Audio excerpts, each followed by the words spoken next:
he has created a pattern for these mariachi boots.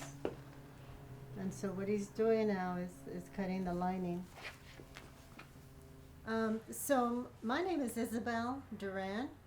I'm the daughter of the founder, Gonzalo Duran of Duran Shoes.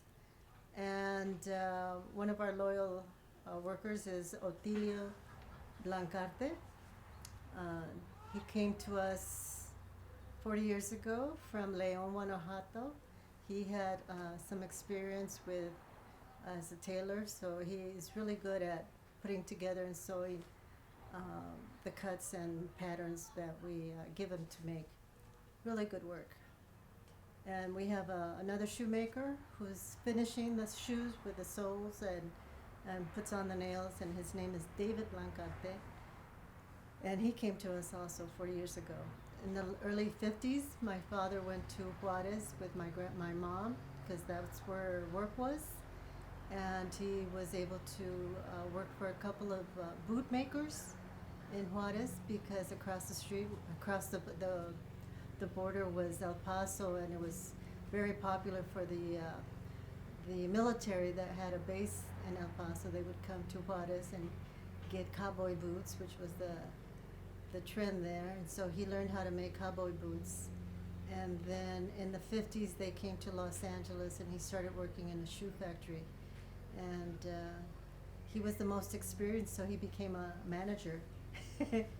And he had this little leadership trait, so people would look up to him and say, help me, and he would help people get to work and show them. And on the side, he and my mom would save some money and buy some machinery. And eventually, when they bought a house here in Boyle Heights, he started in the garage with a couple of machines making boots, and he had some friends from the factory, and they knew friends, and that's how people started to know that he could make boots.